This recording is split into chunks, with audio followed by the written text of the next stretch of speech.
વલસાડ જિલ્લાના પારડી તાલુકાના પલસાણા ગામના દેસાઈવાડમાં સાવિત્રીબેન ગુણવંતભાઈ નાયકના ઘરે રહેતા ઉષાબેન મહેશભાઈ જોશી રહે છે.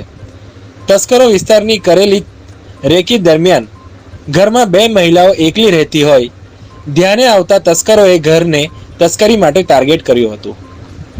ગત મધ્યરાત્રિએ સાવિત્રીબેનના ઘરે 4 અજાણ્યા બુકાનીધારી યુવકો લાકડાઓ લઈ આવી પહોંચ્યા હતા. સાવિત્રીબેન અને ઉષાબેને પહેરેલ સોના ચાંદીના ઘરેણાઓ અને રોકડા રૂપિયા આપવા જણાવ્યું હતું. સાવિત્રીબેને તેમણે પહેરેલા ઘરેણાં આપવાની ના પાડતા તસ્કરોએ સાવિત્રીબેનને લાકડાના ફટકા માર્યા હતા.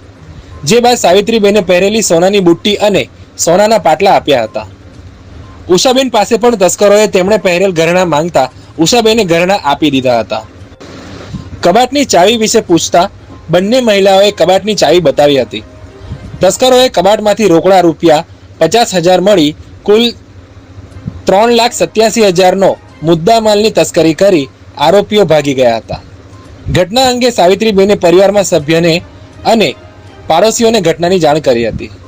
બનાવ અંગે પારડી પોલીસની ટીમને ઘટનાની જાણ થતાં પારડી પોલીસે ઘટના સ્થળે અને આજુબાજુના વિસ્તારના સીસીટીવી ફૂટેજ ચેક કરી આગળની તપાસ હાથ ધરી છે.